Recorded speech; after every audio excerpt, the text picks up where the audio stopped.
Okay. Okay, good. Yeah. New one. Okay.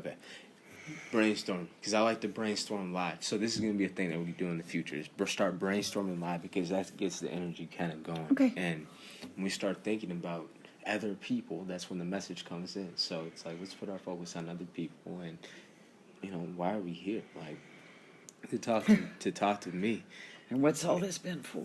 What's all this been for? What's all these reasons that people want to know about all this We different keep stuff? casually talking about 19 months, but I think it's important for people to realize what those 19 months for you means. It was 24 hours a day, 7 days a week. Yeah. You travel at night and remember where you've been. When you get up in the morning, you record what you've done. I mean, you are on all the time. Yeah. I humanly, it seems impossible, but that's exactly what you do. Yeah, I guess there's a lot to that where I'm sure people would be curious about, wanting to know. But the details are quite unique of the whole thing, of how we met, of how this whole thing came to be, where we worked with each other to extract this. And those will come in time.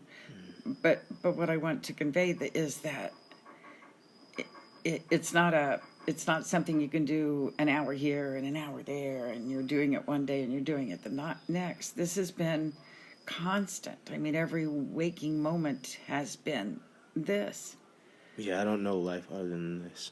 Yeah. This is all life is for me. Yes. Because, I mean, let's just take how I look at my day. My day is divided between my diurnal and my nocturnal periods. So, being in the jungle near the equator, then we get even days. So it's that perfect balance to allow my levels, my chemical levels in my brain to be able to do what they need to do to allow for the proper configuration, to allow for my spirit to come through and reside within this temple. So a lot of this has to do with the physical, and the physical for me has only to do with of the proper configuration with my avatar within this environment. So I do certain things and eat certain foods and prepare my avatar in certain ways to be able to retain this connection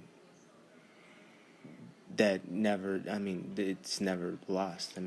But to establish that connection, I think it's important to explain that within days after us meeting and deciding to work together, a temple was built in our front area of our home. Yes. And we joined forces and sent a beacon up for knowledge and help and for other people. But that is where you live, and then that's where you spent your days. Your nights were spent in the bedroom above it. Mm-hmm. So you were always within that temple energy, and you didn't leave the property. I mean, you stayed here for weeks at a time. Yes. And immersed yourself in that. So it was a total immersion in that energy that you could draw straight from source. And those conditions helped you to bring this through in the massive amount that you did. Right. Yes. It's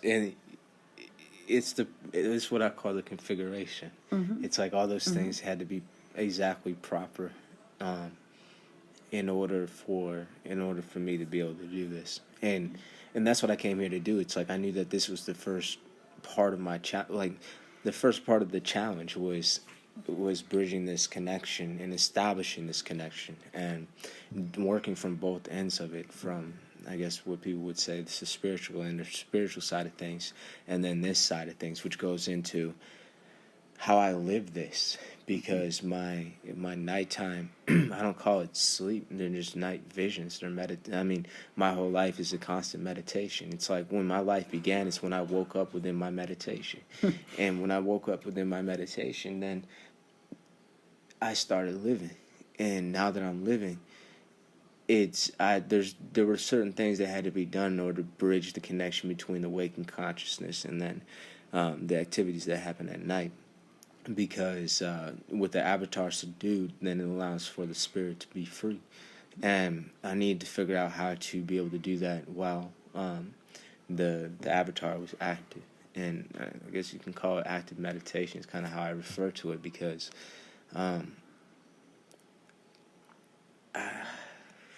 Well, you live it. I mean, you live it. There's no other way to put it. You Yeah, just it's live it. Yeah, how do you say this? Well, Like, you do. it's not, I didn't go to a book for this. I didn't go to books and say, how do I do this? How do I do that? No, I went to the books and saying, is anybody else experiencing this? Is anybody else experiencing that? Right. Because that's what I want to know. I'm like, who else is having these wild experiences? Because I knew these experiences weren't normal by the world's conception. They were extraordinary events that were happening, and were happening so frequently and more frequently that I knew that I had one choice, which was either to understand them or I was going to go out of my mind, because it was just so much that was coming to me that I had to I did what I had to do on this side and prepare the avatar to be able to receive that. And that's when different diet comes in and all that stuff, like all that stuff that everybody reads about and everybody's practicing right now, that stuff comes natural, because that stuff was developed out of desperation. It's like, can you imagine having these things go on, having these downloads, seeing these things that no one's seen? You talk to people, they say you're crazy. Well, why do you have this experience? But it got to such a point to myself that I'm like, look, if I don't get a handle on this, then there's no moving forward with this. Like, I lost my train of thought. It was so much information coming in at a time that it was hard to handle. So this is hard to talk about. You did what everybody else has always done. Yes. You Okay. walked away. It's the desperation. Let me pick back up on that. It's the desperation aspect. So it's like these arts that I stand behind, these arts to where that I'm speaking from this platform, is because these arts developed out of this desperation from people that had these revelations, because they need to process this information. They found the best ways and activities to process the information and also to connect with the information. So with me, I didn't have a problem with connecting with the information. I had a problem with processing the information. It wasn't even a problem, because it was just a matter of having to learn. And it's like, when it's a first-hand experience, then there's only so much guidance that other people can give you, because if they haven't had that experience, then what can they say? They can't say anything, because you're having a transcendental experience, and all they've done is read about it like you had up until that point. So now you're on your own trying to figure out what this is that's happening to you. And without going mad, and it's a shame that anybody even feels that way, because there's plenty of books that were left here that were explaining these things. But the problem is, people still cannot make the connection between those experiences and their experiences, because it seems like another world. Our society has taught us that what we know is normal and those things are abnormal. So to have those experiences and fit in society don't work together. In order to do that, you've got to step out of society. You've got to step away from all of that so that they can come in again. Yeah, and it's the silence. I mean, it's the silence to process the information. It's the getting away from society. But I mean, that's where the contemplation, the reflection, the meditations, that's where all that happened. That's where all the philosophies came from. It came from these people having these extraordinary connections, because they open themselves to them. And there's obviously methods of doing that and best practices for doing that. But that's but that's what these people were engaged with, and some of them used external means, and others in like just regular inherent things that they could do with their own body. So it's a lot. People are connected in a lot of different ways, and that's part of this challenge down here, is figuring out how you're connected and establishing that connection so that you can finally come full circle with the whole thing and know yourself in full. But prior to that, then we're decoding and deciphering information down here, because as that information comes, it's a foreign language. It's a foreign language that you've forgotten how to speak, and there's no real reference for it down here, and you got to find your own way through it. So you got to self-teach yourself through it, and that's that whole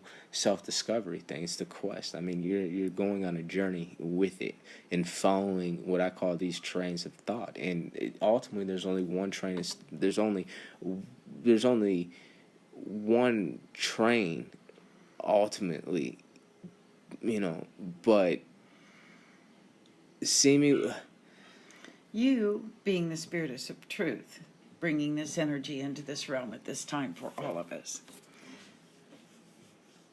opens the gateway for all of us to be able to have this experience as well. this whole thing for me just immediately reminds me of what I first started originally thinking about. I'm like, these whole rules of engagement, and even before that, and I laid that out, had to do with, okay, in the future, I'm going to have to do interviews. I'm going to have to be doing some sort of interview thing and talking to people about this and explaining stuff, providing clarity, because that's my job and that's why I'm here. But in order to do that, it had to be set up in the right way. And it's set up in the right way with you because you know how to ask these questions in such a way with the maturity about it. Because there's certain things to where you can work out on your own part. And there's certain things that you also know that I can't give you a specific on it because there's freedom of choice down here. So to ask anybody to ask or wonder, like, how do you do this exactly? Well, that's the beauty of down here. You don't have to do it like that exactly. There's flexibility in that. There's a uniqueness of expression and pursuit within the context of, the truth of it. But there's a certain amount of freedom with it as well. So I would never tell anybody to do anything exactly the way that I did it because, for one, they can't because we're all individuals. So when you know that is the fundamental truth of it, then you move past that. You move past, like, well, how, don't. So you move past the how and go into the knowing. Yeah, you go into the knowing because it's like, what brought you here in the first place? Before you met me, what brought you to where you met me? Your own choices, right? Your own spirit drove you to that place in space-time, that location, so that we can meet. So your choices led you to these places, right? So that's your own spirit talking to you, and then you interpreting what your spirit is saying and making those choices. Because your spirit resides in the same place where my spirit just came from, right? So it's like my spirit came from there to be here to help and assist through this process, while everyone else's spirit is more primarily there, and that's why they're so lost here, is because they don't know who they are here, because they're disconnected from their spirit. So I mean, that's really the only difference here. So to ask somebody, how do you connect with your spirit, it's like, well, it's my spirit, it's my own thing. So it's like, I'm gonna have to find my own way with connecting to it, because it's pursuing me already. It's pursuing me already in a way that only I know how to recognize it. So by me trying to listen on how other people get it, then you're wasting your time, because it's about trying to figure out how you're receiving it. And so what I'm getting from that is you have to follow your own voice and not follow the crowd. Yeah, it's individual for everyone. You have to follow your own voice, but you have to be smart, and that's why we have these spiritual teachings down here that say you have to test these spirits, you have to discern these spirits, because just because you're hearing voices in your head, I mean, you follow them, So it's like, how do you discern who's talking to you or what's talking to you, even like what's that thing? So that's where we have to develop these things, like our intuition. That's where we have to develop morality. That's where we have to develop all these things so that we know what type of voice is talking to us, what type of intent is behind that voice. Is that voice leading you into all truth and goodness, or is that voice having an agenda all of its own? Is that voice trying to mislead you and trick you, but comes and presents itself to you as a, because as they say, in scriptures, like even their devil is an angel of light, so you have to learn how to identify truth to begin with. You have to learn what truth is. Right. And that comes back to knowing yourself. Well, the only way to know what truth is to know what truth is not. That's the only way to know what truth is down here. Right. So it's like, to know that truth is spirit and know that you are spirit and know that this is not spirit and this is material, then you know that truth is everything that this isn't. So you go down here and your job is to analyze all this, because you're like, oh, that can't be truth, and that can't be truth, and that can't be truth, because, or truth in its entirety, because it's just an aspect of truth. It's one form of truth, but amongst infinite other forms. So it's like, you know that fundamentally that this isn't truth. And we know, and that's come from our ancient past, you know, and calling this an illusion and Maya and all that good stuff. But ultimately, it's, you know that, because when you dream, it's like, well, when you're dreaming, well, I mean, what concern do you have with the physical reality around you during your waking hours? Like, nothing.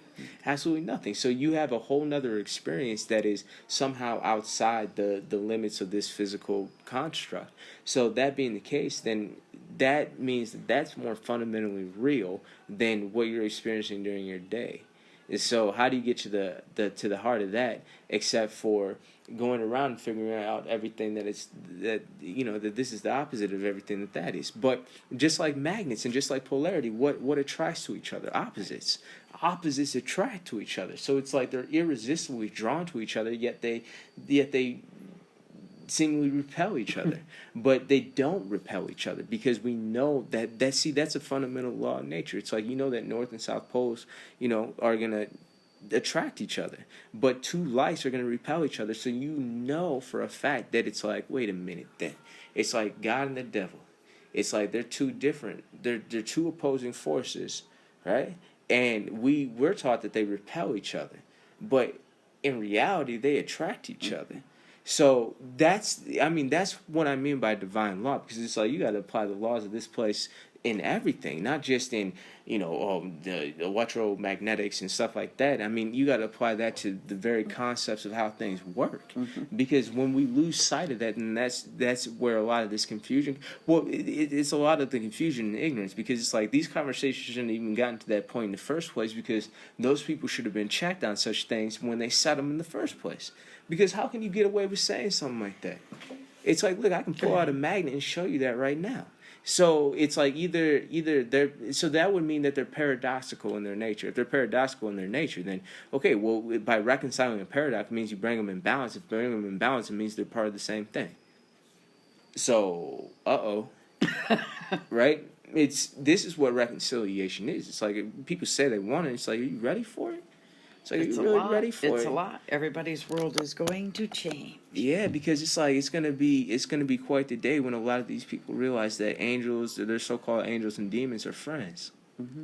What? It's like, I thought they were enemies. No, they're friends. They're working on the same team. Yeah, they have different jobs. They have different jobs, and by maintaining those jobs and by fulfilling those jobs and by being loyal to those jobs creates the differences that we see here to allow us to experience. But I mean, that's the role that difference plays in our lives. Our job is not to get swept up in the difference. Our job is to be there as the observer. We're the watcher. You're supposed to be observing and watching, you know, because through the observing and the watching, we're producing our experiences. You know, we're not just going through experiences and then observing them, like, you know, from like afar. It's like we're creating those experiences. You know, those very experiences in mutual. It's like a, you know, you're producing it while simultaneously observing it. It's just I compare it to writing a video game and playing it at the same time. Being the star of it. Well, that's a good analogy for like what it is to be real time with this thing. Like what it is to be back, because to be back means that you're able to do that real time. You're able to both write the code and then display it and then experience it all at the same time. And be aware of that. It's like that's to be fully in spirited, and it's fully so just within yourself. Yeah, so just imagine that. It's like that's why we say 19 months. And keep on bringing that up again, because it's like it took 19 months to be able to get up to real time. So it's like we have all these people tinkering with these computers down here, these quantum computers now that they have and all that, and you know, processing speed and everything. It's like, look, the best quantum processor down here is this human brain, and when you know how to use it, because it's processed existence. It's processed my existence, which includes all of your existences. So it's that makes my reality more fundamentally real than any of these realities, because nothing I've heard down here can explain anything in its entirety, in its as a whole, as a unified understanding. But my reality does. So that means that this reality is included in my reality. So therefore, my reality is more fundamentally real. So it doesn't matter what anybody believes, because my reality is what's taking precedent over here, because it's been reconciled within my mind through my brain, which is the best quantum computer that exists in this reality, because I know how to use it, because it's the instrument of my mind. The brain is the instrument of my mind, where my spirit is the maestro playing the symphony and directing this. I'm gonna have to just bring it down a notch. So it's a machine. Your body's a machine, and you know how to operate it. My body is a biophotonic quantum holographic processor. And that's what my avatar is for. That's why it was built. And it's so that it can process the information my spirit brings forth, why it traverses these not only planes of existence, but these so-called dimensions as well.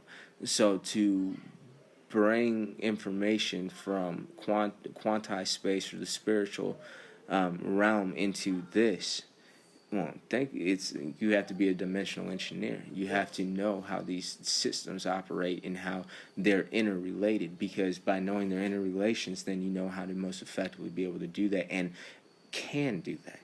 And when you can do that, then again, these avatars, I mean, some people see them as primitive and stuff, and even I did when I first remember coming back. I mean, you still have these things, but what these things are capable of doing is the job. And who cares? Who cares about anything else? So long as they can do the job, can they allow you to get connected? So what are we talking about that allows us to really get connected in the body? What is that quantum bridge, so to say? It's the DNA. And that's why bloodlines were so important. It's because that DNA, it's like my information is stored in my DNA. So it was about extracting the information out of my DNA, because that contained the universal amount of information. So the avatar was important for that reason. I don't put a lot of focus on this avatar as far as, my name is this and whatever. I haven't told you anything. I haven't described my avatar whatsoever. No, I don't know the other you. And well, no, just my avatar. I didn't mean to do that. Like, I don't describe. It doesn't matter. Like, but.